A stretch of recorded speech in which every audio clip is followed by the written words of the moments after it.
हरे Krishna everyone, स्वागत है आप सभी का स्काईवे लर्निंग हब पे। तो कंटिन्यू करेंगे आज की क्लास। तो लास्ट क्लास के अंदर हमने दो फार्मूले डिराइव किए थे, ठीक है।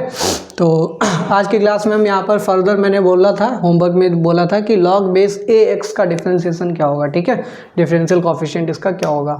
तो देखिए इसका प्रूफ देखेंगे हम यहाँ पर।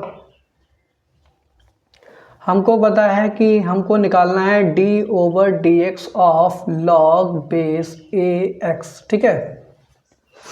तो इसकी वैल्यू हमको फाइंड आउट करनी है। तो सबसे पहले आपको अगर कोई भी ई के अलावा बेस दे रखा है तो उसको नेचुरल लॉग में कन्वर्ट करना होता है। तो नेचुरल लॉग में कैसे कन्वर्ट करेंगे, तो लॉग बेस ए एक्स को लिखते हैं, यहाँ पर ए की जगह ई हो जाएगा, तो लॉग बेस ई एक्स, और मल्टीप्लाई में क्या हो जाएगा, लॉग बेस ए था और साथ में ये ई एक्स की जगह अब ई आ जाएगा, ठीक है।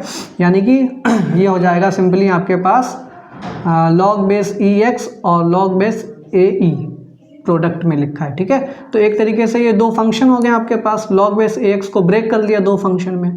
ये हमारे पास एक फंक्शन है और ये हमारे पास ए भी कांस्टेंट है बेस में और ई भी कांस्टेंट, तो ये पूरा का पूरा एक कांस्टेंट बन जाएगा, यानी कि कांस्टेंट फंक्शन हो जाएगा। ये कैसा हो जाएगा, ये कांस्टेंट फंक्शन हो जाएगा, ठीक है।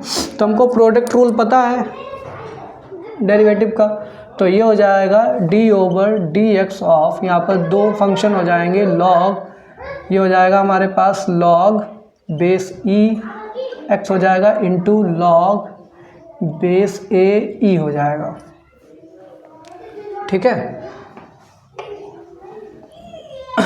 तो यहाँ पर प्रोडक्ट रूल के अकॉर्डिंग सबसे पहले इसका करेंगे, तो ये हो जाएगा D over d x of log base a E x into, ये हमारे पास एक क्या हो जाएगा, इसको ऐसे ही छोड़ देंगे लॉग बेस ए ई को, प्लस फिर हम यहाँ पर लॉग बेस ई एक्स को छोड़ेंगे और इसका करेंगे d over d x of log base a e, ठीक है। ये कांस्टेंट फंक्शन है। अभी मैंने कांस्टेंट फंक्शन का डिफरेंशियल कोएफिशिएंट नहीं बताया, हालांकि आपको पता है जीरो होता है, ठीक है।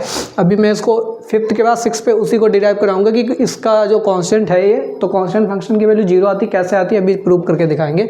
बट इसके लिए अभी इतना याद रखिए, इसका डिफरेंशिएशन हमें पता है 1/x होता है ये हमारे पास, ठीक है। और ये हो जाएगा log base a E plus, और कांस्टेंट फंक्शन का डेरिवेटिव जीरो होता है, तो जीरो इंटू समथिंग जीरो, ये जीरो हो गया। और हमको एक और प्रॉपर्टी पता होनी चाहिए लॉग की, कि लॉग बेस ए ई लिखा है अगर हमारे पास, ठीक है, तो इसको हम लिख सकते हैं 1/log बेस ई ए, ठीक है। तो ये हो जाएगा 1/x log बेस ई ए, ठीक है। तो इसका फार्मूला क्या हो गया, 1/x log बेस ई ए, लॉग बेस ए एक्स। तो नेचुरल लॉग अगर नहीं है तो 1/x तो होता है नेचुरल लॉग का, बस इसमें एक टर्म और एक्स्ट्रा हो जाएगी, नेचुरल लॉग ए हो जाएगा, ठीक है, नेचुरल लॉग ए हो जाएगा। इसके बाद अब हम कांस्टेंट फंक्शन का देखेंगे, differential coefficient of constant function, ठीक है। तो कांस्टेंट फंक्शन का डिफरेंशियल कोएफिशिएंट क्या होता है, तो यहाँ पर लेट करेंगे एफ एक्स, कोई फंक्शन है जो कि कांस्टेंट फंक्शन सी है, यहाँ पे लिख लो वेयर सी इज एनी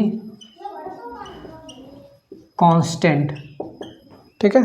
तो कांस्टेंट फंक्शन को हम और किस तरीके से लिख सकते हैं, इसको लिख सकते हैं सी एक्स की पावर जीरो, ये भी तो एक कांस्टेंट फंक्शन ही है हमारे पास, ठीक है।